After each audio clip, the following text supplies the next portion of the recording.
and gentlemen, welcome back. Before we move on to the second panel proper, I feel it apposite to point out that Professor Jacques Sapir is a household name of contemporary souverainisme, French for sovereigntism, which is a contemporary political movement that has been widely ignored in the Anglosphere. As most souverainistes claim the mantle of Charles de Gaulle, and as the Vice President of the United States of America, J.D. Vance, has repeatedly expressed his admiration for the founder of the Fifth Republic, I see value in trying to bridge French souverainisme with broader international political circles. Especially since, speaking of political circles, probably the main think tank / publishing house of souverainisme today is the Cercle Aristote, the Aristotle Circle, founded in 2008 by Pierre-Yves Rougeron, who also studied at the Economic War School in Paris and was the parliamentary assistant of Jacques Miard, a souverainist MEP. Now, Rougeron is one of the intellectual spearheads of souverainisme today, and he has made it his mission, among other endeavors, to translate into French the works of untranslated or under-translated Anglo-American authors such as Pat Buchanan. I feel Hungary, and more specifically the Danube Institute, are the perfect place to put souverainisme in general and the person of Rougeron in particular on the radars of our respective political movements, and I encourage you all to dig a little into both and see if you find anything you like. Back to the panels proper. As well as an expert on Russia and its economy, Jacques Sapir is also a major critic of the European Union's single currency, the euro, which Hungary is in the process of joining. It's a long shot, but in the process of joining. From the early 2000s onwards, Jacques Sapir turned his research toward the question of globalization and monetary integration, publishing in 2005 What Economy for the 21st Century, in which he challenged the idea that deregulated markets and the retreat of the state were inevitable. The following year, in The End of Euro-Liberalism, so published in 2006, he analyzed the widening divide between what he considers to be European elites committed to a dogmatic vision of market integration and populations increasingly aware of its costs.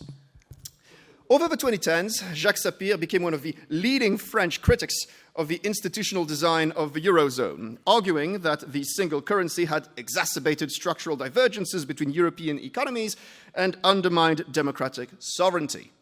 These analyses culminated in Should We Leave the Euro?, published in 2012, and later in The Euro Against France, The Euro Against Europe in 2016, in which Jacques Sapir purported to demonstrate how the euro, although it had been sold as a monetary shield for the French and the Europeans, had in practice fueled unemployment, deindustrialization, and political fragmentation, both in France itself and throughout the continent. So, without further ado, I now turn to Jacques Sapir for the second presentation of the day, which will be followed by a third presentation, this time by Philip Pilkington.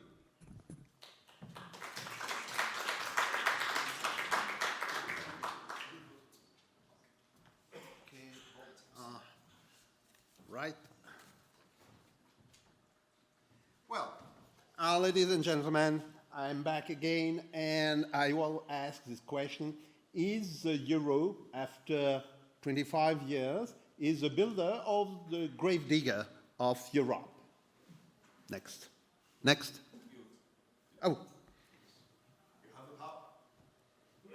Okay. So, the euro before the euro. The first point is to understand that the euro was conceived as an instrument to accelerate construction of a federal Europe. It wasn't, at the beginning, an economic project. It was, and still is, at best, a political project. So far, the Eurozone is currently the only federal institution of the EU.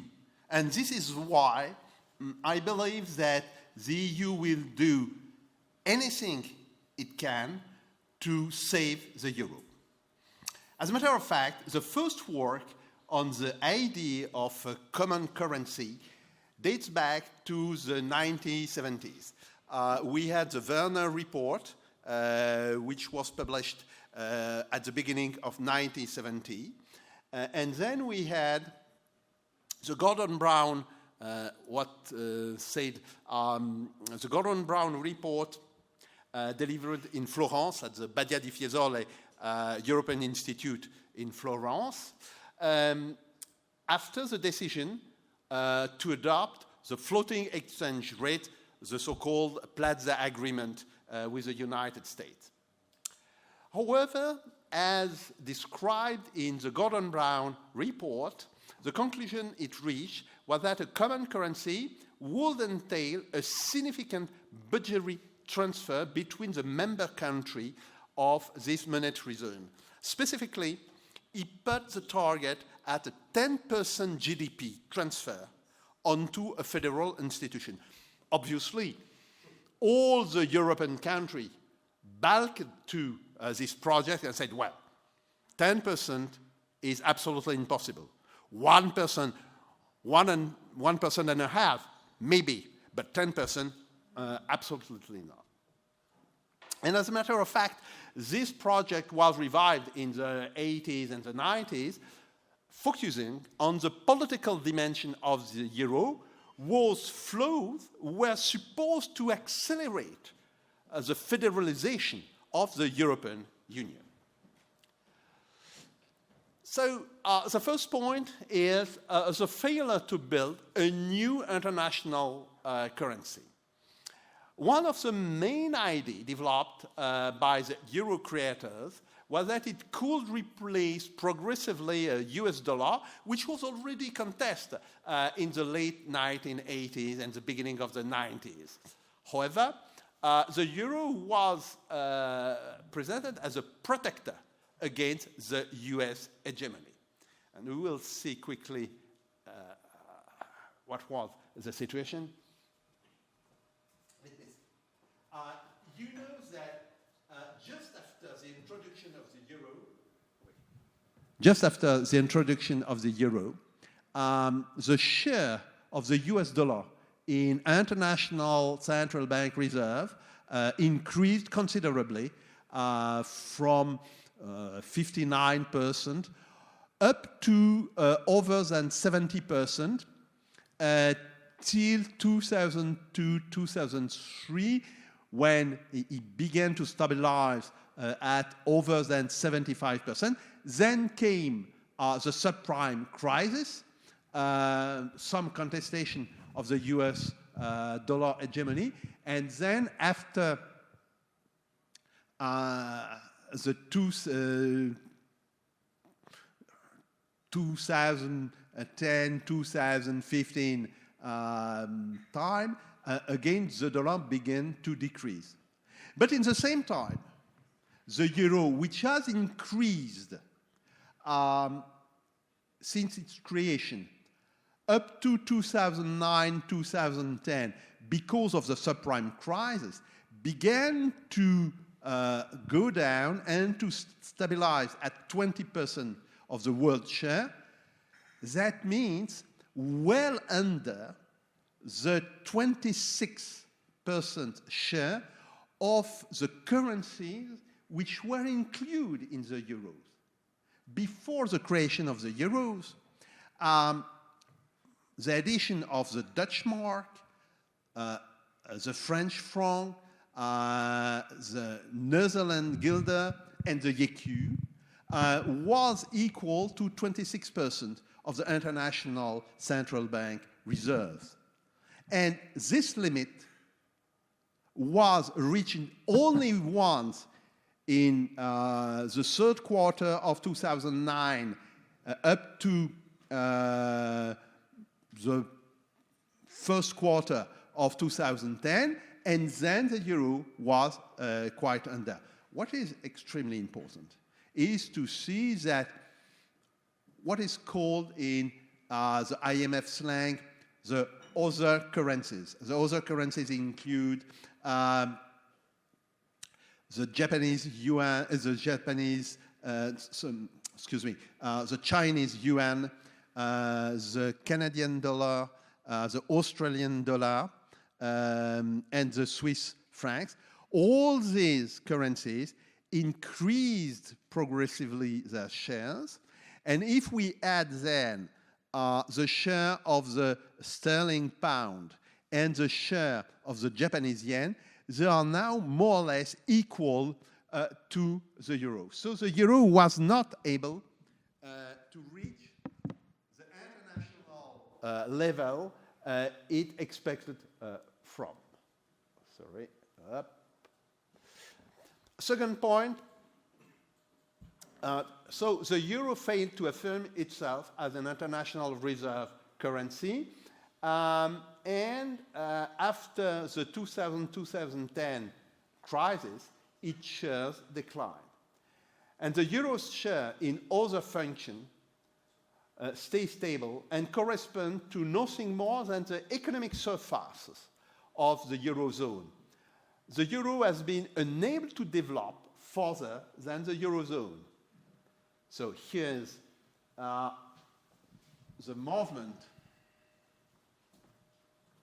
of the euro and the other country. You are seeing that both are now very, very close.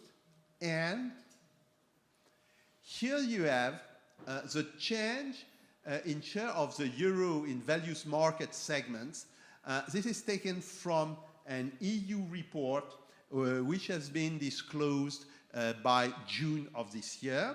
You are seeing its share in invoicing of goods exported, of goods imported, daily foreign payment. It's quite good. It's only important in international debt financing and outstanding international loans, but that's because some loans have been made to Ukraine. This increased the share of the euro.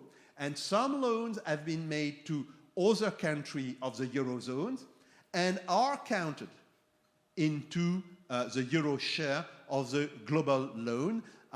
It's essentially loans made for countries through the different program working on during the COVID-19 crisis, or after that during the energy crisis of 2022-2023.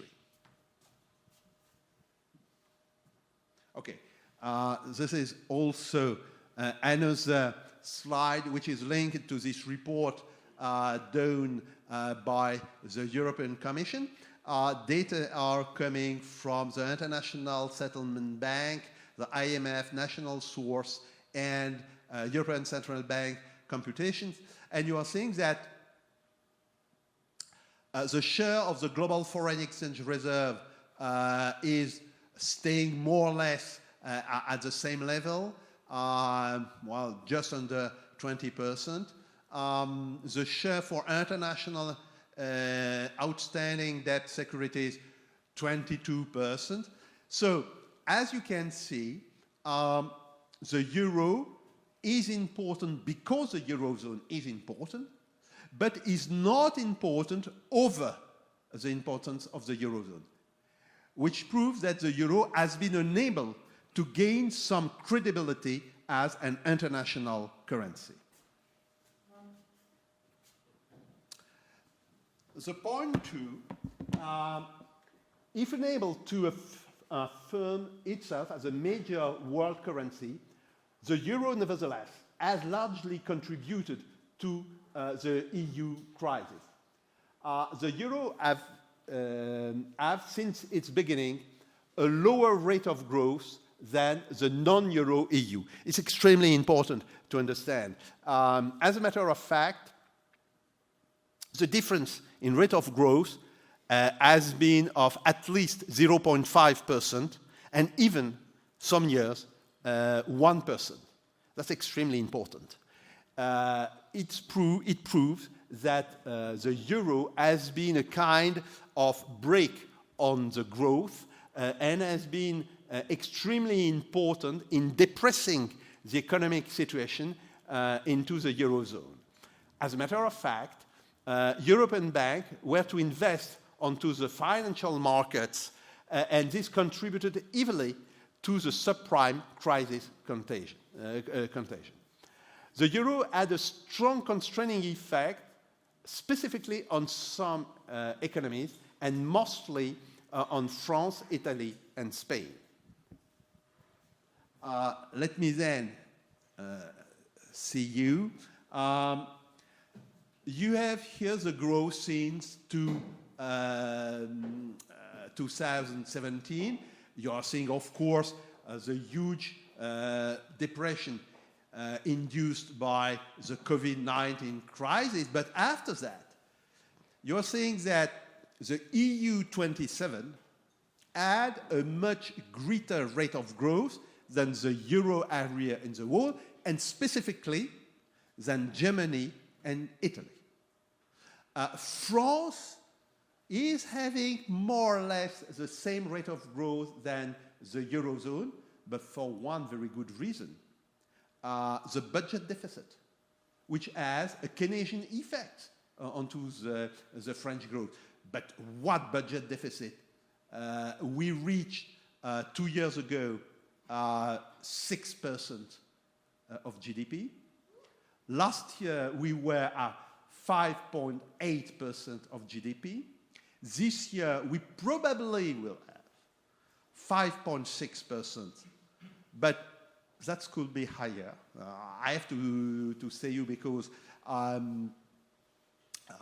public finance are clearly out of control, and because of the intricacies of the budget legal procedures and the situation in the French Parliament, I don't see a very important restriction of budget deficit for next year. Which means, first, that French growth will still be important in the EU. When I'm saying important, it's a growth of 0.8, 0.9. Of course, it's better than what is happening in Germany. Germany is in a recession. Italy is in stagnation. But to have a 0.8% growth against a budget deficit of 5.6% is not a very good signal. It means that the French economy is clearly in trouble. And what is important is to look onto the development of the European Union, the United States, compared to emerging and developing Asia. And quite clearly, if we are using the share of the world GDP in purchasing parity power, we are seeing that the two curves are crossing between 2005 and 2006, and now the difference between the emerging and developing Asia and both the European Union and the United States are just tremendous. And if we are looking onto the pre-COVID trend and the post-COVID trend, we are seeing all the effect, and we could see that these effects are mixed with both a problem which is specific to the European Union and the Eurozone, and of course, the energy cost crisis. The energy cost crisis caused at least 5 quarters of stagnation to the EU. This is quite important. So, back to the questions. The euro had a tremendous consequences by forcing concerned countries to abandon monetary flexibility to react to exogenous shock. That's quite important because the COVID-19 was clearly an exogenous shock. The energy crisis could also be called an exogenous shock. And the natural answer to this exogenous shock would have been a depreciation of the country currencies. you know, depreciation, let's say, of the Dutch mark by maybe 15%, even more, the French franc probably by 10%, and so far. The euro prevented that. And this is one of the main problems the euro is creating. By the way, the euro, according to the IMF words, leads to a kind of strategic undervaluation of the economies of Germany and Netherlands, and to an overvaluation. I am speaking about real effective exchange rate, REER, as it's called in international finance slang, and an overvaluation of countries like France, Spain, Italy, Portugal, and Greece. I made the computation. The difference between the undervaluation of the German economy and the overvaluation of the REER of France is between 28 to 40%. It's enormous.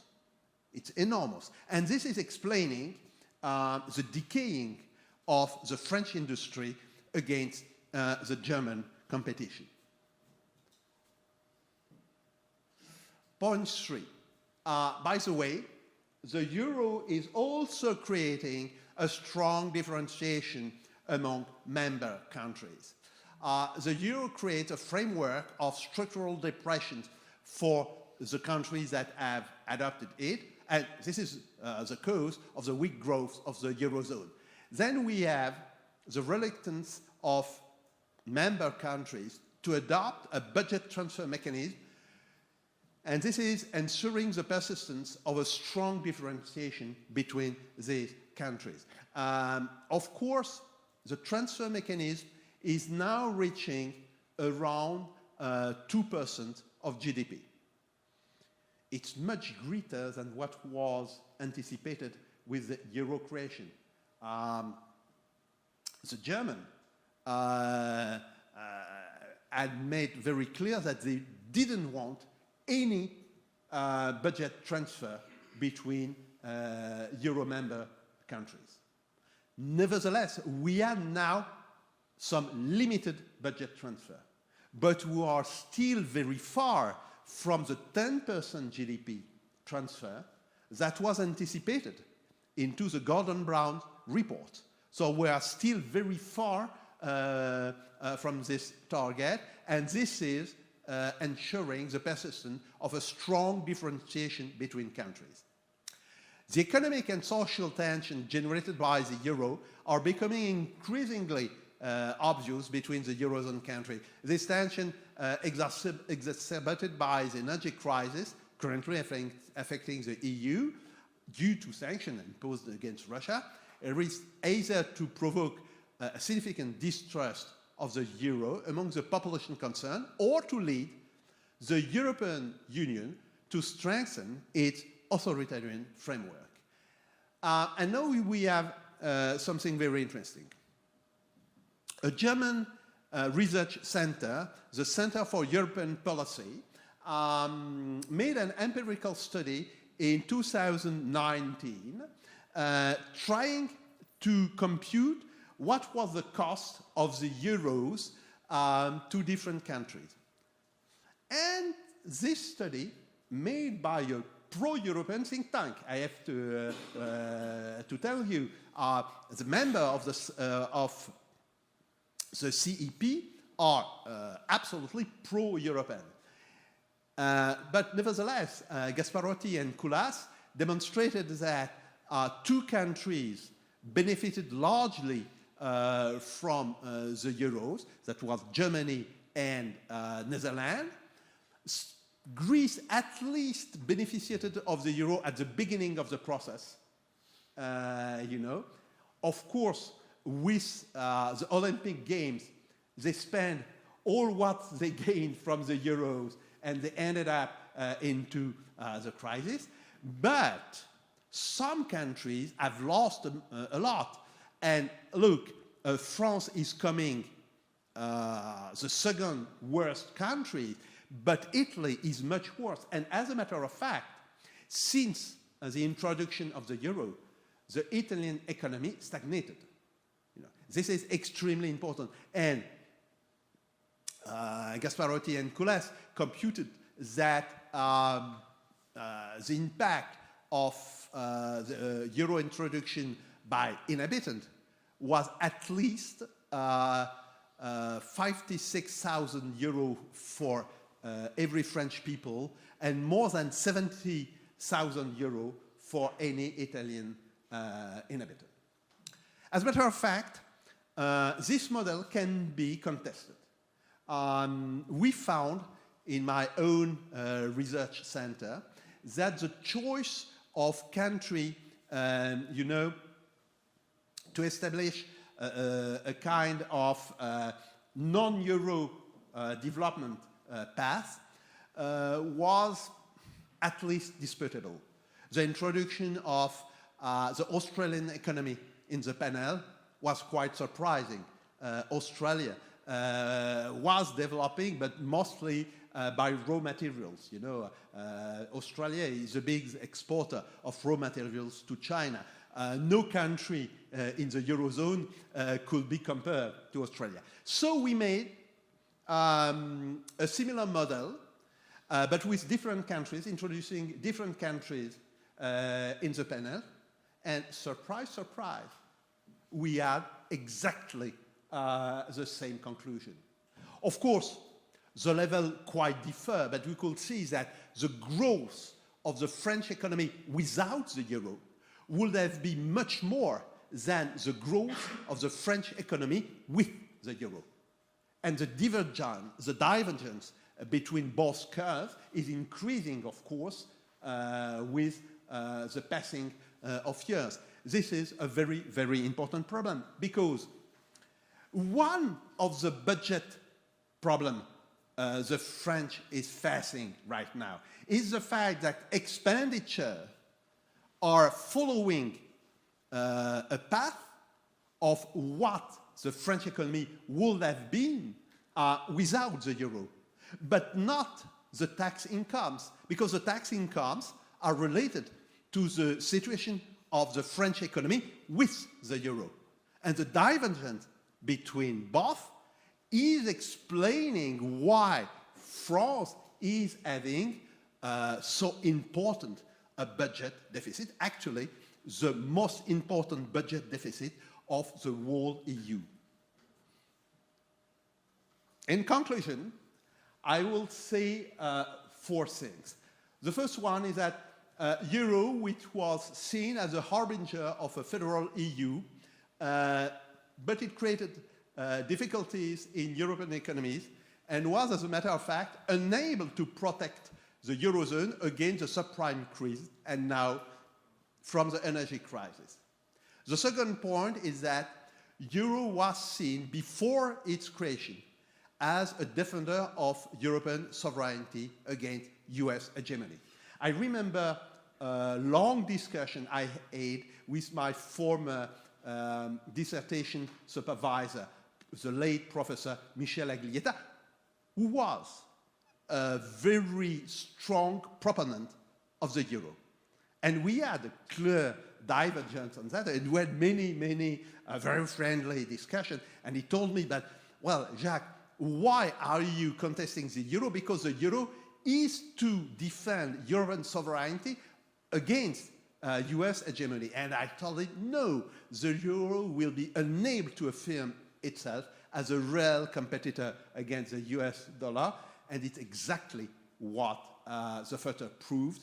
Actually, the euro has been unable to build itself as a real competitor against the US dollar. And I am very saddened by the fact that Professor Aglietta died in last June. We could not then have any more discussion between them. But I think that it would have been at some point forced to acknowledge the fact that the euro has been unable to affirm itself as a real competitor against the US dollar. The third point is that the euro was created as an imperfect institution because its creator believed that in its future crisis, they will enforce new development, new federalist development into the EU. And it was exactly what we have seen with the crisis in the PIGS. You know, Portugal, Italy, Greece, Spain, and mostly with the Greek crisis. With the Greek crisis, developed a specific bodies of power which has no definition into the EU, the Eurogroup. The Eurogroup doesn't exist legally from an European point of view. It is never mentioned in any European text or rule. But it has a tremendous impact onto the behavior of countries, and it forced, as a matter of fact, Greece to abandon part of its sovereignty during the crisis. And the euro is now, through some illegal institution like the Eurogroup, at heart of an authoritarian drift of the EU. Thank you.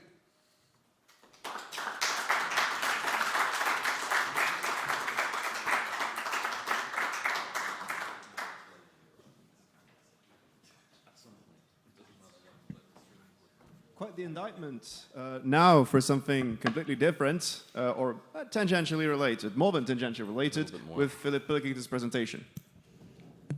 Is it up?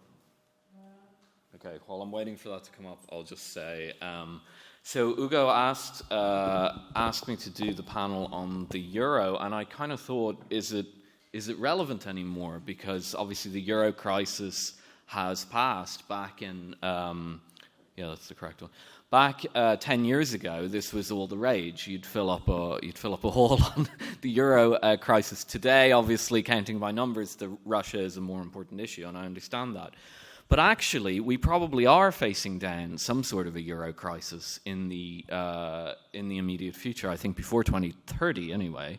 Probably sooner than that. And of course, France is at the heart of all of it. So Hugo is clearly way ahead of me in his French nationalism. So Professor Sapir has given a very good overview of why the euro doesn't work. It hasn't worked in the way that it's promised. It is a political project. Actually, Mario Draghi came out in the past year and admitted it, finally, in a speech. I can't remember to who, but it was to a think tank. That was a very controversial moment. He denied that strenuously. Now he's finally admitted it. And I think he's admitted it because it's failed on every other point. So we have to wave the European flag and say that it's something else. So I'm going to talk about a concrete solution for France. First, we'll go through what France is going through. France is a much larger country than any of the pigs that went through the Eurozone crisis previously, including my own country, Ireland. These countries weren't really big enough to stick up for themselves. But France, well, maybe Italy, but that's an unusual story. And I've noticed a lot of ECB central bankers have been Italian since, just saying. But France is one of the major economies, and I think it also has sufficient political dreams of sovereignty anyway, not currently, but that it might actually kind of buck. The first fact is that France has become completely ungovernable. I mean, these are very recent news articles from early October. October 6th, the Prime Minister Lecornu quits after 26 days. So this is probably worse than Liz Truss and the head of lettuce, if you remember that one. But surprise, surprise, 4 days later, Macron, I think, puts a gun to the back of his head and tells him to go back into the parliament. All this is very embarrassing, actually. I don't want to take it out on France too much, but this is a political system in complete chaos. It's not working at all. And what they're arguing about in the parliament is the budget. It's all about the budget. It's not about, what color the French flag should be. Everything's about the budget. The country is completely stuck and it's confused. They probably won't tell you that explicitly, but it's very obvious if you follow the situation in France. This is This is the previous, I think, finance minister to Le Cornu's first 26-day term. And he came out afterwards with such frustration with the whole process that he said France is going to need an IMF bailout. He told the papers this. This is very controversial for a former finance minister that's just come out of the role to say. I mean, saying things like that has market implications. Your bond yields can go up and so on. So this was pretty extreme. And in fact, Christine Lagarde, who herself is obviously a former finance minister of France, now the head of the ECB, had to come out and say that France isn't heading to the IMF. If you zoom out of this is humiliating. This isn't serious stuff. This is a country that's actually kind of in political turmoil, and it's in political turmoil because of its finances. No one's put the brakes on France yet, like they did with the PIGS countries, for example, like they did with Ireland or Greece or anything like that. But the chaos is already embedded in the system, and it's not going away. France is now judged less creditworthy than Italy. This is the bond yield spread between the French bonds and the Italian bonds. And as you see, this big spike here is the borrowing crisis, right? So to borrow in Italy was 4 points over French bonds. French bonds were seen as relatively safe, not quite German quality, but they were seen as relatively safe. And now look where we are. It's crossed the line there, and it now costs a little bit more, not much, but a little bit more to borrow, for the French government to borrow than for Italy to borrow. It's very hard to overstate how important this is. It hasn't really made it out of the financial headlines because there hasn't been a crisis yet. But you can see from the political turmoil that everybody behind the scenes kind of knows that something's deeply wrong, something's waiting to break here. Just say, relative to the Italian situation, this is a kind of classic Giorgia Meloni headline from 2023, how the realities of office trump the Italian Prime Minister's radicalism. Giorgia Meloni has kind of towed the line. I don't know if you've noticed. She hasn't really enforced immigration. She's gone along with the Ukraine war, despite her previous statements. I mean, Meloni effectively had the same opinions before she got into the office as Viktor Orban, as the Hungarian government, and she's gone in and she's ruled like a standard Italian prime minister. In effect, there's been a little bit of rhetoric around social issues, but the Italians aren't going to ban abortion. I'm sorry, they're not. So they're not going to ban gay marriage, so none of that's happening. So it's all window dressing. It's been business as usual. The rumor is that Mario Draghi briefed Giorgia Meloni before she went into office and said, if you do anything wrong, the ECB is going to pull the plug on your economy. Quietly, and it won't be very public. This is what they did to Liz Truss, by the way. The Bank of England did this. Central banks can do this. They shouldn't be able to, in my opinion, but they can. And that's why Meloni's been stuck. And what this means for France is that even if they get a sovereigntist political party in, there's a brake. And that brake is at the ECB. And if you pull the brake, the bond yields go up and you have a borrowing crisis. So this is a big political sovereignty issue, and it's going to play out in real time in the next 2 to 3 years. Who knew that the ECB would become a tool of political enforcement? I don't think policymakers fully understood this. This is kind of what happened in Britain as well. We won't talk about the Liz Truss case, but I know Liz personally, and I know exactly what happened. You can talk about it later if you want. But what happened was basically that as Professor Sapir said, the Eurozone was born into this world in a state of extreme sin. It was completely broken. It was never really meant to work. And it was supposed to kind of stitch the whole union together. You can read that in the Werner Report in 1970. It pretty much says it. All economists, by the way, after the Werner Report said it was a terrible idea. It's a completely political project, and always has been. But I think the policymakers basically forgot.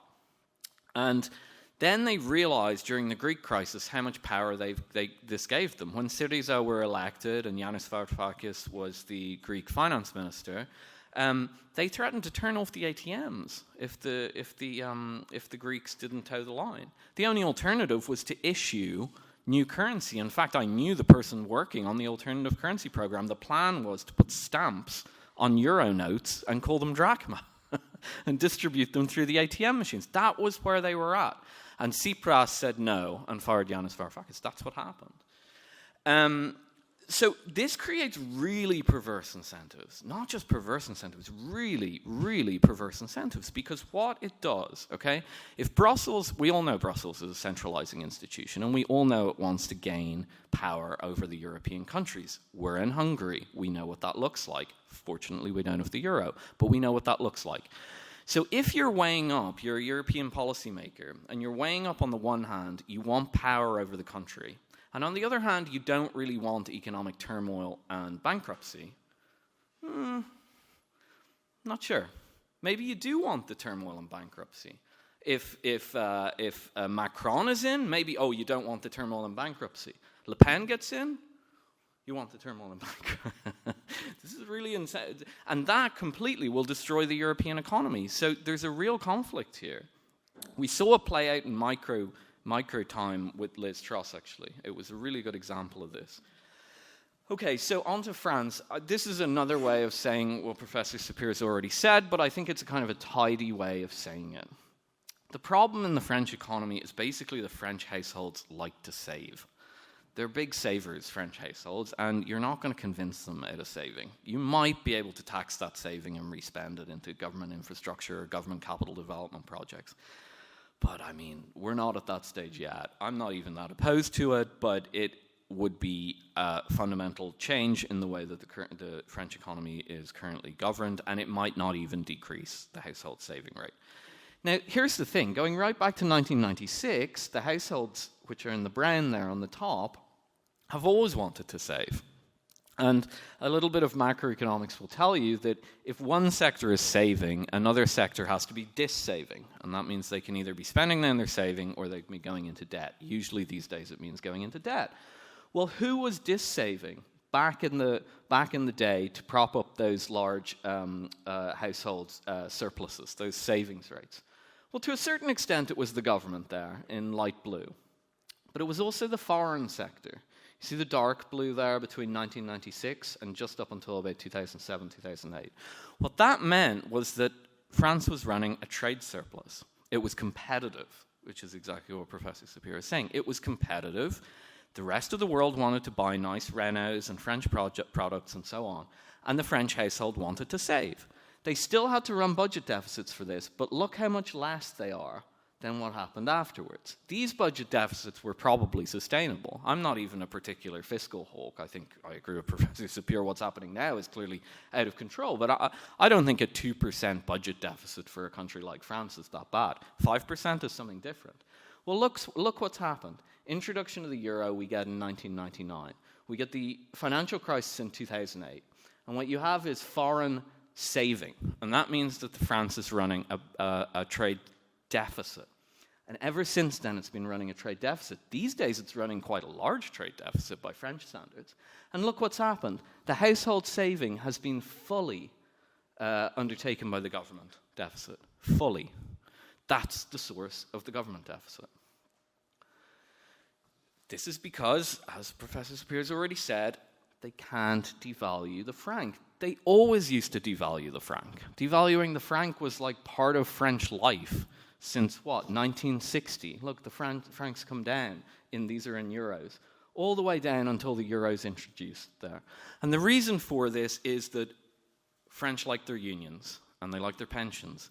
Wages go up, and the way that you offset that isn't sending the police out, the gendarmerie out to crack skulls. That doesn't work. They try that sometimes. They devalue, and that works fine. Same thing in Italy. Slightly different reason for the wage increases. Similar thing in Italy. So in France, it's natural to devalue the currency. So here's the proposal. What if France just issued a new franc? Now, of course, you could say, that means exiting the euro. I'm not sure if it does, although it would probably end up destroying the euro, I'll admit that. I think that they could issue a dual currency in France. They could issue two currencies. If anyone lived through the introduction of the euro, you'll remember that there was a dual currency system for a little while. Now, it's different to what I'm saying, but there was a dual currency for a little while. So the new franc, if it was issued, would not actually be used in domestic transactions. So if you went to France and you wanted to buy a baguette, you wouldn't get to use franc, you'd be using euros. It couldn't be used in transactions in other countries either. So you couldn't take a new franc and bring it over to Germany and buy Wiener Schnitzel or something. That's not going to work either. So it would only be used to settle trade, purely a trade settlement currency. You'd probably never even see the physical currency. It would be a trade clearance mechanism or something like that, although you might have currency if you wanted to do some cash trade. But for the most part, it would probably be bank account to bank account. Now, what would happen to it? What would I do if I'm a German exporter and I sell goods to France and they credit me with this Nové franc? What am I going to do with it? Well, you convert it back to euros at the Banque de France. It's as simple as that. Now, it won't be one-to-one. That's the trick. You can issue it as one-to-one, and you see what price the market floats it at. The price the market floats it at will be the equilibrium value of the actual franc on the international market. And so it might go, if it devalues 50%, it will be one franc 50 per euro, right? Should work. I don't know if this has ever been tried before, but I see no theoretical reason why it wouldn't work. But surely you say that will be illegal. This is Article 128. This is one of the foundational documents of the single currency, and it says, the European Central Bank shall have the exclusive right to authorize the issue of euro banknotes within the Union. The European Central Bank and the national central banks may issue such notes. The banknotes issued by the European Central Bank and the national central banks shall be the only notes to have the status of legal tender within the Union. That's the law, and it seems pretty clear, but it's not pretty clear, because the European Commission, I guess, put out a report, it was a while ago, I can't remember when, and it was a report of the Euro Legal Tender Expert Group. There was a group put together on this, on the definition, scope, and effects of legal tender of Euro banknotes and coins. And here's the only thing that I'll highlight to you. In spite of the existing legal framework, according to the majority of the group members, mostly lawyers, there is currently some legal uncertainty at the euro area level with regards to a common interpretation and definition of legal tender and the consequences flowing therefrom. There's no good definition in the Eurozone system of legal tender. And there are good reasons for this, because lots of people issue currencies, right?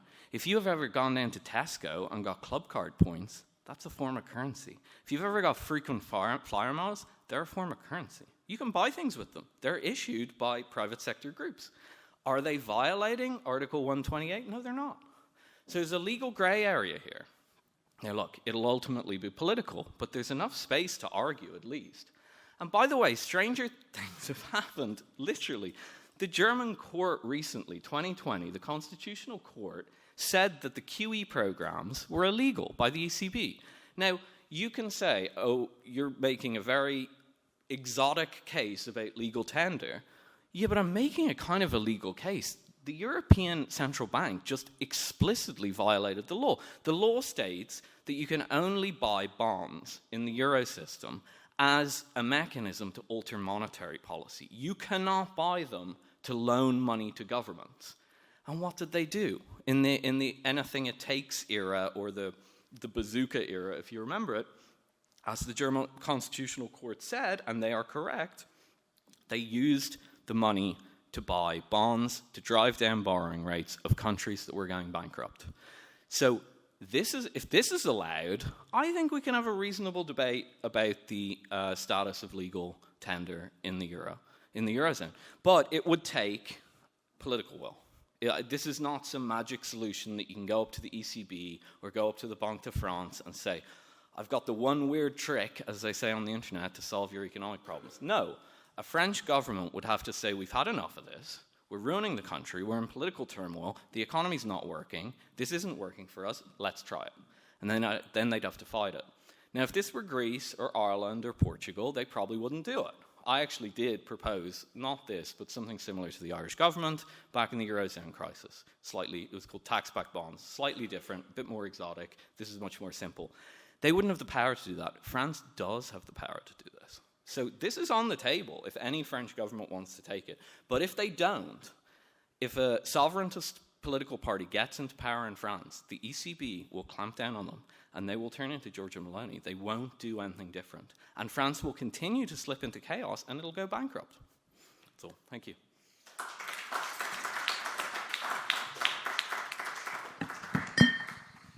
Grim. I would like to confront your two perspectives, but first, Philip, there's something I want to ask you. There's something you brought up to me sometime, and I didn't quite get what it was all about. You showed a picture of Christine Lagarde, right? And you mentioned to me something called the global euro to do with Christine Lagarde. Could you explain to me and this audience what that is, what that entails? Okay, so I mentioned to you that you should say that because of your presentation, because you were saying correctly that the euro hasn't managed to become a global currency. And what's happened in the past 3 months is Christine Lagarde, who's the head of the ECB, has come out and said we should create a global euro. And I just think it's important to round it all out before we get into the discussion, because this is currently ECB, not policy, but it's becoming policy. So there is an opportunity. Christine Lagarde isn't just making this up. She sees this opportunity because of what we said in the first panel, actually. Interest rates in the Eurozone, for the first time, are lower than US dollar rates. And that's because of the breakup of the US hegemonic currency system, something that Christine Lagarde has pointed out. She's been the only one, really. I mean, I actually have a lot of respect for Christine Lagarde. I disagree with her on certain issues, but I think she's one of the smartest technocrats in the European system, although that might be a case of being a tallest dwarf, as we used to say in finance. But I think Christine Lagarde's very smart, and she's paying attention to what's going on, and she sees an opportunity, because of the differential lending rates and because of the distrust now around the dollar, to try and launch the euro as some sort of a global currency. I don't think she wants it as a global reserve currency. I think she sees a kind of multipolar currency system coming into effect. So I just think it's worth addressing. I'll give my opinion on it, and I'd love to hear Professor Sapir's opinion on it. My opinion on it is this is the real risk that we're having now. That I mentioned it in the first panel, that when an economy has a strong manufacturing sector, it tends to generate a lot of growth, real organic growth and so on, like Holland when it had extremely good manufacturers, I think in the 17th century, I might be getting the century. And then when it falls apart, there's a real temptation to become a credit, to become a banker, to become a banker economy. That's what we're seeing in Europe. That's the temptation that's facing Christine Lagarde right now. And I can see why you might take it if you're looking at the European economy and you're saying the energy price sanctions have crippled the economy, the whole thing looks like a disaster, maybe we could become a banking power. But if you do that, you'll overvalue the euro and you'll make the manufacturing crisis even worse. And it'll also just kind of poison the place. You don't want to become a finance pirate. You don't want to have a Wall Street economy. That's been really damaging to the United States, in my opinion. But I'd love to hear your opinion. Well, this idea of a global euro was actually discussed in the 1990s, before the introduction of the euro. By then, some economists, including Michel Aglietta, but it was not alone, were predicting that the creation of the euro will accelerate the downfall of the US dollar. It was exactly the contrary which happened. So now, if we are looking onto this idea raised by Christine Lagarde, we could see that her ambitions is to accaparate part of the rent which the dollar is using, because it's used in the world much larger than the sphere of the US interest, a lot of countries. But to do that, you have to ensure a better reliability of Eurobonds than the US T-bonds. And for that, politically it will be quite difficult, because the EU is not a country, has not the power of a country like the United States, and then it's only on the economic side. So you had to make Euro T-bonds much more attractive than US T-bonds, which means higher interest rates to the detriment of the EU economies, or to the Eurozone economy, more precisely, and a kind of overvaluation of the euros against the US dollar, which will be also detrimental to the Eurozone economies. So, for the sake of going global, Mrs. Christine Lagarde is to sacrifice the economy of the countries of the Eurozone. And it's a dilemma from the beginning of the Eurozone. Either the euro is to be a global currency, and then it will inflict a kind of weight onto the shoulders of the country members, on the economy of member countries, or the euro is seen as a kind of tool of development, which implies it will be undervalued toward the US dollar, and it will never be a global currency. Because the main point in getting a currency, a global currency, is also its strategic power. And so far, the EU and the Eurozone has known strategic power. So it had to use only economic incitation to try to become a global currency. And that will be extraordinarily destructive for the economies of Euro country members.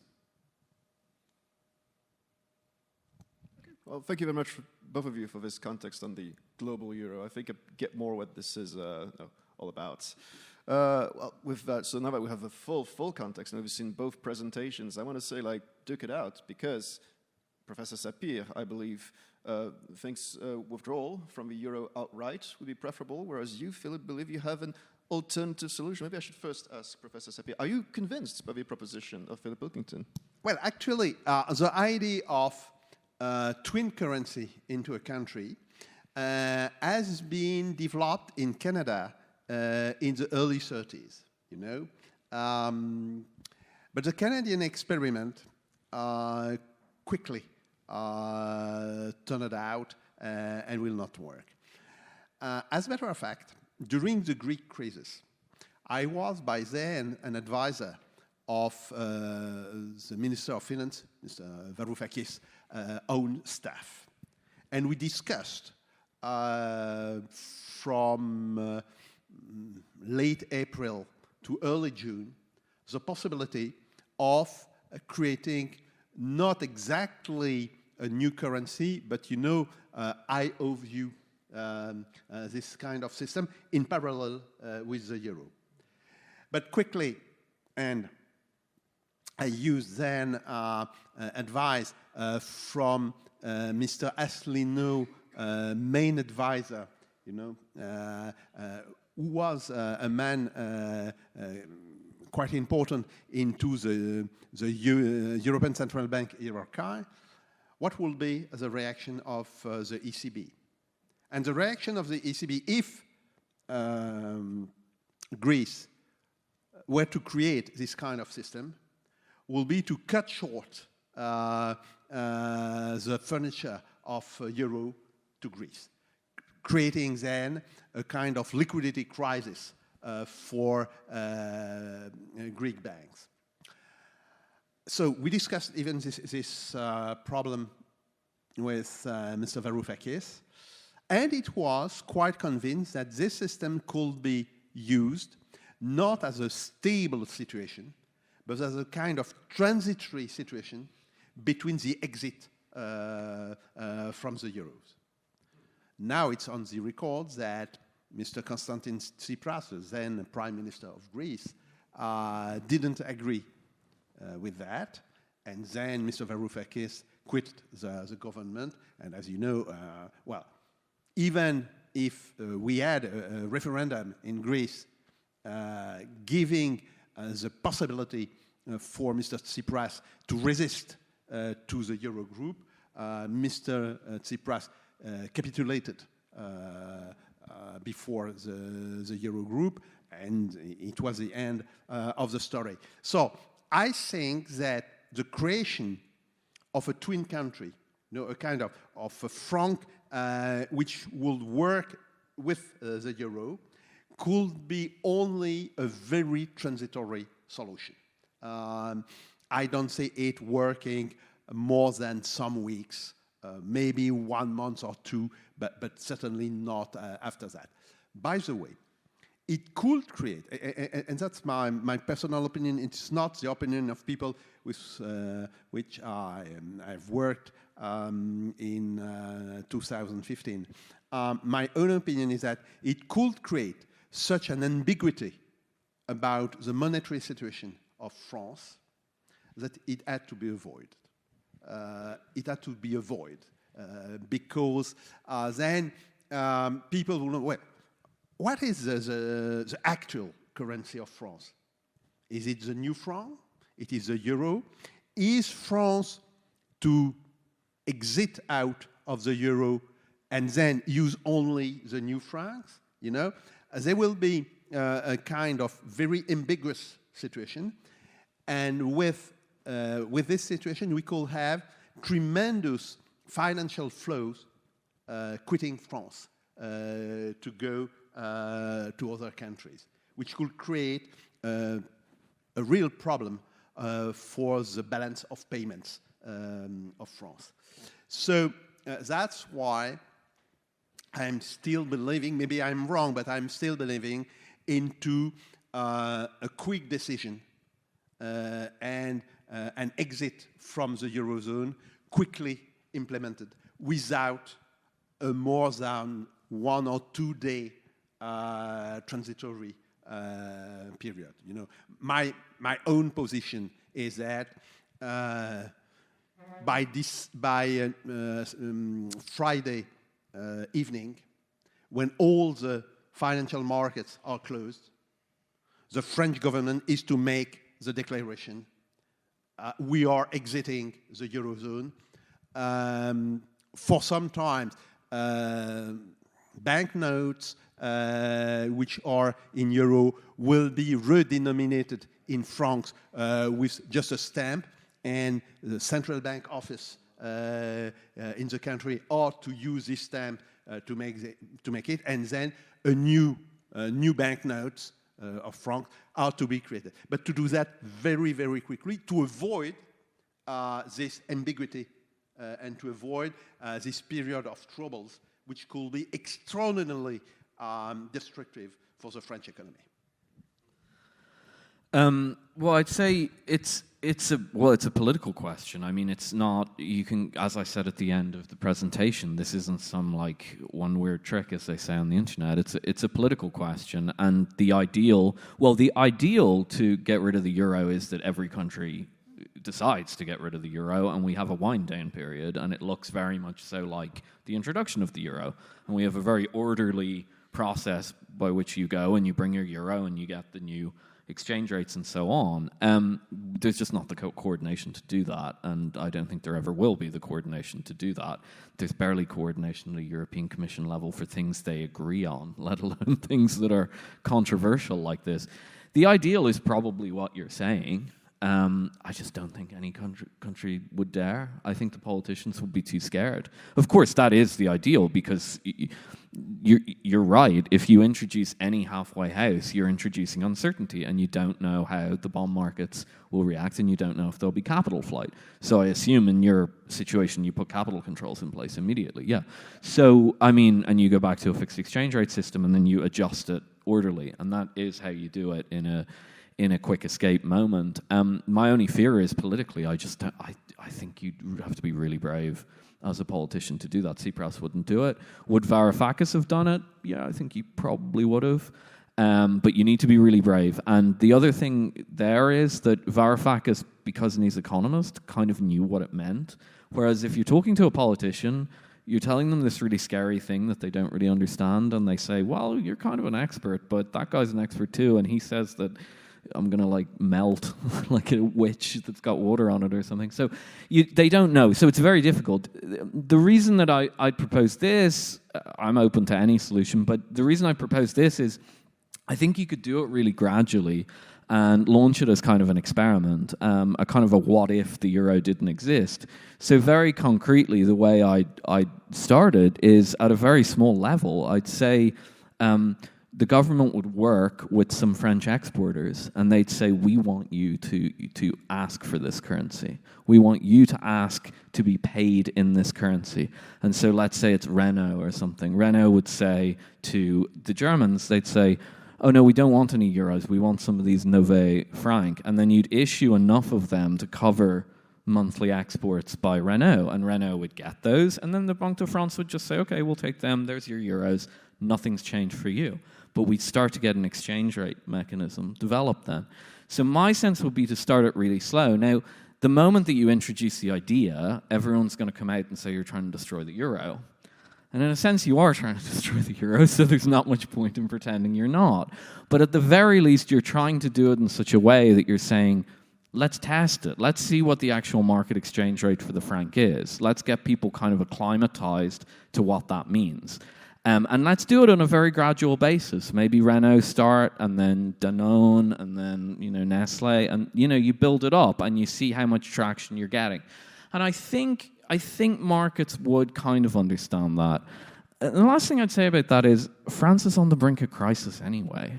So, markets are going to have a reaction to French bond yields at some point. They've already had a reaction, but there's going to be a crisis reaction. And that crisis reaction is probably going to be either a global financial crisis due to the bursting of the AI bubble, which is, I don't know, next week maybe, or it'll be a recession, a standard recession. One of those two things, because a recession will blow out the French government deficit to 10%, 15% of GDP, and they just won't be able to issue the bonds. Now, we can talk about that crisis scenario because it's really interesting, given that Christine Lagarde's in charge of the ECB. I don't think that's a coincidence.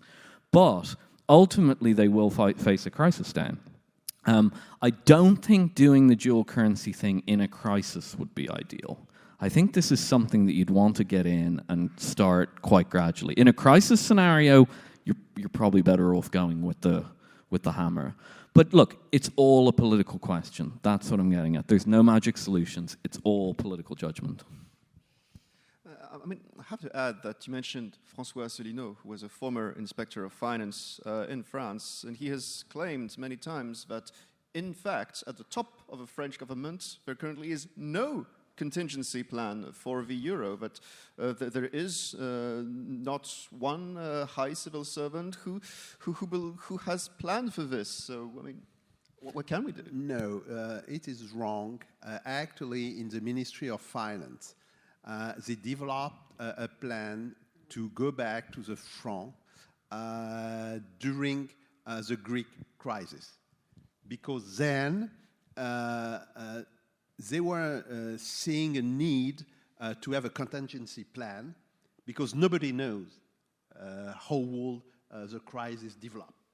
And maybe will Greece exit from the euro? And they were thinking that if Greece was exiting from the euro by then, Italy will probably follow. And if Italy will exit from the euro, France will have been no other option than also to exit the euro. It was a kind of catastrophic event, one dominoes falling after one other dominoes and things like that. So then, by then, the end of 2014 and the beginning of 2015, the Ministry of Finance developed a contingency plan of exiting the euro. It is, as a matter of fact, I discussed with several high-ranking responsibles of the Ministry of Finance, and they all confirmed me the existence of this plan. After that, it's clear that the plan was put on a shelf and forgotten. So now I am even not sure that people remember on what shelf they put the plan, if they need to use it again. But, well, yes, it was done in 2014 and 2015. I see.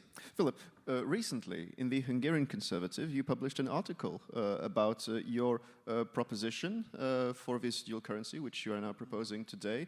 Is this something you came up with recently, or how long has that been marinating in that genius head of yours? Well, I think Professor Sapir worked more closely than I did on the Greek situation. I was in finance at the time during the Greek crisis. I know Yanis relatively well, and I'm quite good friends with James Galbraith. I presume you were working with him. He actually came here and gave a talk recently, so the Danube's become a bit of a hotspot for this sort of thing. So I was kind of peripherally involved in that. Myself and an American economist proposed what were called tax-backed bonds to the Irish government and created a minor freak-out internally because the idea might have actually worked. And the lawyers in the finance minister had to put a stop to it. I won't go into the whole thing. It was kind of an interesting story. So, you know, I mean, I've been thinking about the alternative solutions to the Eurozone crisis since to the problem of the Euro since the Eurozone crisis. A lot of these ideas aren't particularly new, but it's about judging what the right idea is for the right political moment. And I feel like if you ask a French leader to leave the euro, even if that French leader understands that they're going to be controlled and they might experience a serious financial crisis even with the controls in place, in the case of a recession or something like that, you might be able to convince them to do something like what I'm saying at a very gradualistic level. Whereas the crisis scenario, well, you've just kind of laid it out. The French government before set it up as a contingency plan in case a bunch of dominoes were to fall. We might get to the point at some point in the future where the French politics is sufficient to pull the plug on the euro, but I don't think, for example, Rassemblement National is there right now. But I think maybe you could convince them to ask Renault to accept Nové franc.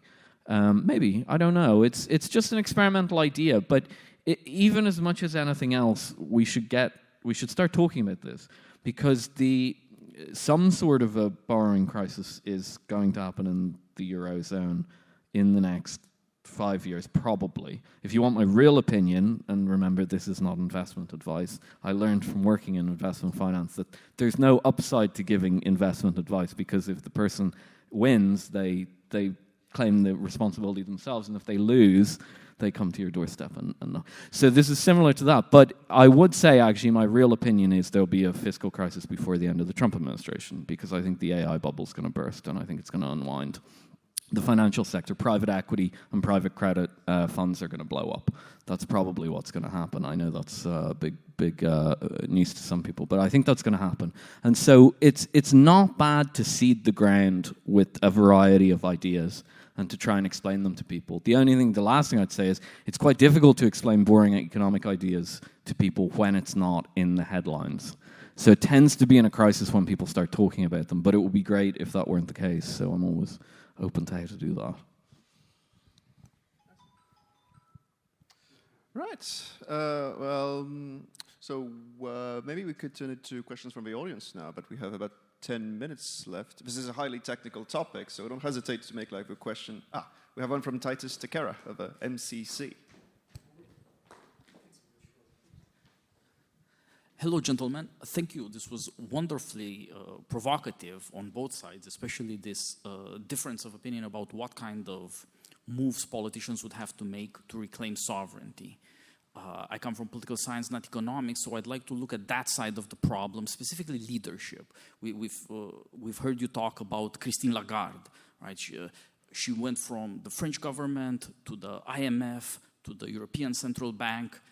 That's why we don't have sovereignty, you could say. You also mentioned the Italian case, the Italian problem, how that economy was, you could say, stunted for a generation by entering the euro. Well, Mario Draghi is an 80s, 90s World Bank guy who went into government, Bank of Italy, European Central Bank. That's why we don't have sovereignty.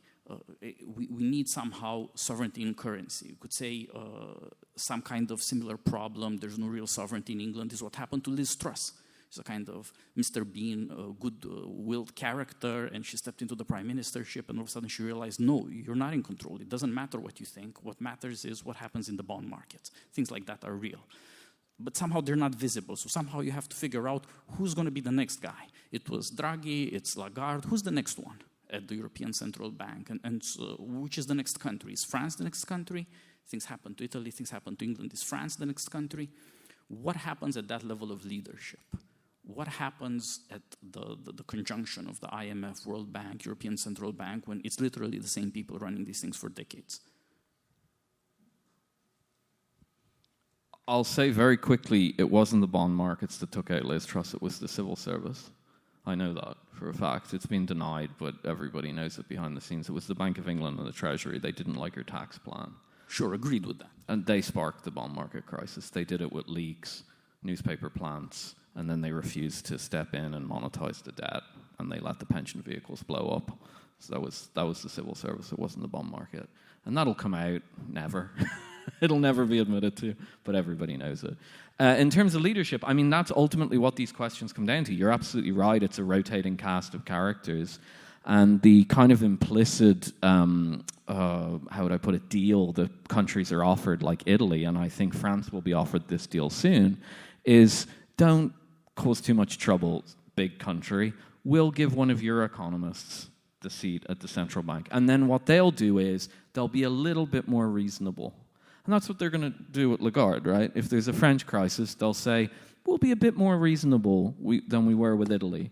And then Italy will go, that's really unfair. And then they say, okay, you guys fight because, because we're in control. So the only way you break that cycle is by breaking it. A national government just has to make that determination to say we don't want to be part of this system.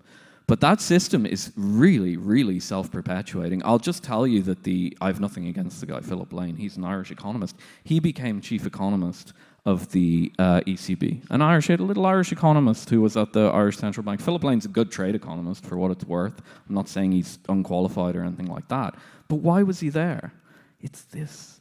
It's what the Romans used to call the cursus honorum, right? It's the way that you promote people. And the way that you promote people, especially in the European financial system, and we risk this with our military as well if we keep going down this route, is the people don't aspire to the top civil servant job in their country. They aspire to the top civil servant job in Europe. And that is particularly pronounced in the Eurozone because, as you said, it's the best of our institutions. I mean, it's the worst in a way, but it's the most developed and it's the most serious. Yeah, certainly. I would just add that I have worked with Mrs. Lagarde when she was Minister of the Foreign Trade in France. And by then, she called me to give her an argument to resist US pressure on the French agriculture at the WTO. I resurrected a paper that I know quite well, written in 1937 by Mordecai Ezekiel. You probably use this paper in your youth when you learn some tricks on microeconomy. You know, it's the cobweb theorem. But the paper is much more extensive than the cobweb theorem. It is describing agriculture as an activity, human activity, which could not be let to free markets, because free markets will increase the fluctuation and not decrease it. And actually, only state intervention could manage the huge fluctuation in the price of agricultural raw materials. So that's why Mrs. Lagarde called me. I worked for her at the Ministry of Foreign Trade. And then she became a Minister of Finance. Then she went to the IMF after the demise of Dominique Strauss-Kahn. And I have to just add one thing. During the Greek crisis, the IMF, under Mrs. Lagarde, was a force of restraint compared to the Eurogroup. Actually, the Eurogroup was much more aggressive against the Greek government than was the IMF. And the IMF tried to achieve a kind of middle-range agreement between Constantin Tsipras and the Eurogroup. And the Eurogroup said, if you are still trying to manage a kind of agreement. We will break with you, and we will do it alone. So Mrs. Lagarde made a move back and stepped out from this situation. But from April 2015 up to the beginning of July 2015, I could affirm that the IMF, under Mrs. Lagarde's supervision, was a force of restraint against European institutions. But I just really quickly add to that, that's why France want her in charge of the ECB. And that's why ultimately the European deep state, as it were, want her in charge of the ECB too, because when the financial crisis inevitably kicks out in France, they'll have somebody in power that'll be reasonable. But reasonable doesn't mean that you solve the problem, and that's the issue. Yeah, I'd like to follow up to this issue. One of the striking things we're talking to Monsieur Sapir the other evening is that in the challenge since 2020 or 22, both the COVID and the war, the Russian regime has emerged as remarkably stable. Nobody really rocked the boat, and part of that is somehow the team at Finance, Economics, and the Central Bank. Now, what does that look like in France? How much internal coherence is there? We're somehow stuck doing Kremlinology. Who was the worst? Was it the IMF or the Eurogroup? All of these things that are very much insider politics, but they're, that's what happens in a tight oligarchy. You just have to know insiders. So we're talking about the French crisis, and somehow this is regime analysis. To what extent is there coherence within the French financial institutions, economic, etc., and the relationship to the euro? Well, actually, there is a kind of contradiction between the position of the French government as a whole, as expressed by the Prime Minister or even by the President of the Republic, and the position of the Ministry of Finance. The Ministry of Finance is a member by status of the Eurogroup. So is the French Central Bank, which as part of the Eurobank system is part of the Eurogroup.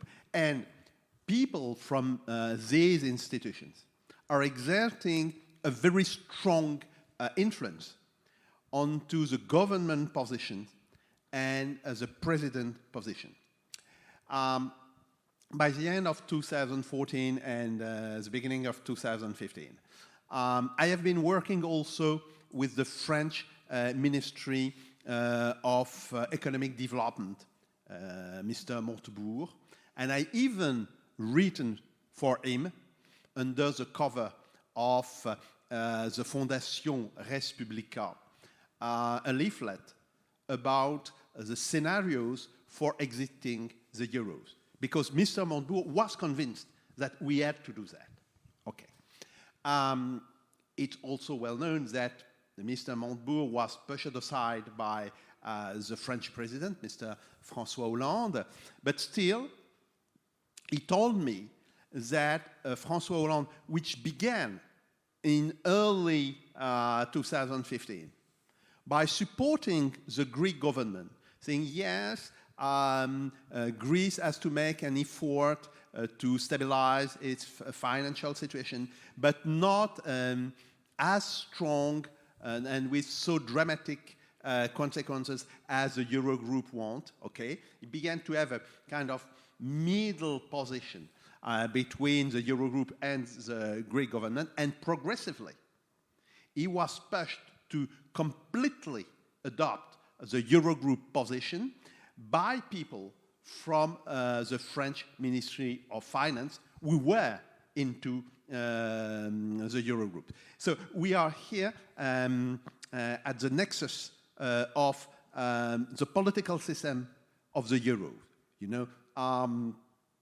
The Euro institutions, and mostly Germany, which is still an unspoken dominant country in the Eurogroup, is exerting its influence on other governments through the Eurogroup and through minister who are participating to the Eurogroup.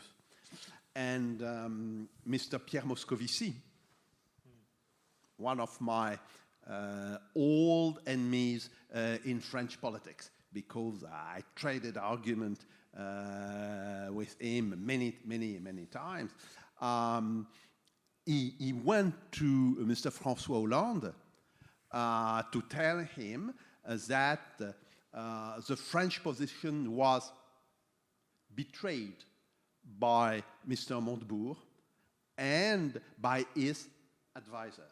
And he was specifically pointing on me. So that's why progressively François Hollande moved to the Eurogroup position, and France still playing the middleman in the battle between the Eurogroup and Greece, actually betrayed Greece and completely aligned with the Eurogroup by early July. And as a matter of fact, it is well known that it was then when Tsipras came to Paris and at see François Hollande, it was François Hollande who told him, okay, you have no other possibility than to recognize, to acknowledge that the Eurogroup is the only authority on this matter. After all, there is another problem. Constantin Tsipras has no confidence in its own country. And this is the whole problem. Of course, François Hollande tell him that, but he was already ready to listen to that, and then he completely capitulated in front of the Eurogroup.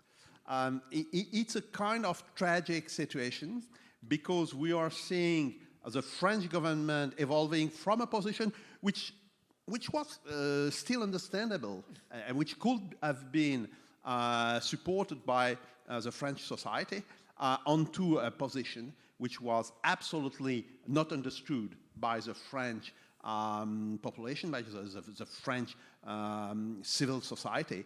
And that was the beginning of the fall in the rating, in the poll rating of François Hollande in France. Okay. Yeah. Just before we wrap up, we did have one last question. Yeah, okay. Thank you very much for two really fantastic panels. We learned quite a lot. Let me start with two small comments and one question for Mr. Sapir. Philip, concerning Meloni, actually the only thing she really fulfilled was her obligation to Aspen Club, which was the reason why she came to power, when she said that she will completely continue with the support of Ukraine in the fight against Russia. That's why when she skyrocketed and the Liga went down, actually. So this is the one thing that she at least fulfilled. The second thing, actually, concerning the global euro. At the last Valday Club, I had a chance to listen to Paulo Nogueira Batista, who spoke about Chinese perception of yuan as a possible global currency. He said they are not interested in that because that would be too huge exposure of its currency and its economy to the global influences. So they will slowly push it, try to experiment, but definitely avoid to push that as an alternative to dollar. And that's why he proposed BRICS to introduce currency. I would like you to hear what do you think about that. And my final question, returning back to Russia and Nabulina. Actually, when you say that they stayed quite firm and that she contributed to the, let me say, better outcome of the sanction and everything, internally in Russia, she was usually perceived as a, part of the Federal Reserves and so on and so on. So what has happened? Does she change, or how do you perceive actually the fact that Nabulina is still there in power and concerning all the accusation that she was connected with the West and so on and so on? Thank you very much. Well, quickly, I don't see there is any relationship between the fall of Mr. Macron in rating polls and his position of Ukraine. I think it's mostly a French internal politics, which is explaining that. Of course, some of the opponents of Emmanuel Macron as pointing to its warmonger-like position toward Russia, but it is not the main reason of his decrease in the rating poll. He is now at the lower level of any president of the Fifth Republic, 11% of positive attitude to him. So it's quite clear. On the second position, well, sorry, I'm to move directly to the second point. I think that the problem for the central bank was that, the Russian economy was overheating by the end of 2023. That was clear. It was overheating for different reasons. The first one was the labor market, which was very, very tight. It's still very, very, very tight. But also a distant effect of sanctions. Sanctions have not compromised the volume of import, but have raised the price of import. And raising the price of import, this had an impact on the inflation rate in Russia. Nabulina and the central bank. I'm not speaking specifically of Mrs. Nabulina. The central bank, the Russian central bank, did know that raising the interest rates could have a very distant effect on the Russian economy because huge enterprise and even quite small enterprise are not using banking loans for invest. You know that the part of investment which is funded by bank loans is only 10% of investment, but will have a reaction onto the household. So they were thinking that if we could modify the position of household, make household to save more and to consume less, we could, in the end, reduce inflationist pressure onto the Russian economy. To do so, because the real income of the population was growing fast, they see no other solution than to increase to an unknown level, 21%, the rates. 21%, this is a level which usually is adopted in a country where hyperinflation is nearly coming, like Brazil, etc. It was, in my opinion, overshooting. Okay, they did so. And now they are taken in a kind of inflationist trap. Now inflation decreases. The consumption is stagnant, more or less. Why? First, because loans are much too expensive. What is important, I remind you, is not the actual level of interest rates, but the real level of interest rates.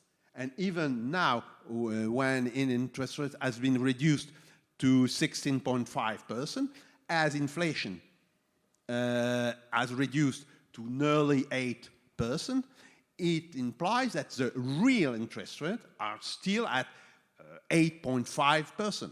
Okay. With these interest rates, these real interest rates, it's becoming, they are much too high to have household consuming by using consumption loans. Also, it's increased saving because... Just we're 10 minutes over time, so Yeah, we'll but wrap it up. Quickly. Saving is attracted by such very high rates. For a lot of households, it's quite interesting to put this money on a deposit, on a bank deposit, and to get maybe 5% real interest rates onto them. The problem now is, if the central bank is reducing too fast its loans, all this money will come back onto the consumption markets and provokes another inflation hikes. They will have, at the very beginning, to put the interest rate at a much lower level, not 21%, but at the beginning to stay at 17% and then to decrease them progressively. But because they began very, very high, they had no other option right now than to maintain quite high real interest rates. Otherwise, we could have another spike of inflation. And the problem is that because the reduction of consumption or the stagnation of consumption, we have quite serious impact onto the Russian economy. But that's because of the initial mistake which was made, and it was quite a classical one of overshooting. Every time you are talking with students about monetary policies and the management of interest rate, the first advice you are giving to the students is, remember, there is always a danger to make the mistake of overshooting. And it's exactly this mistake which was made by the Russian central bank in 2024, not now. And now they have no solution, no way out from this trap.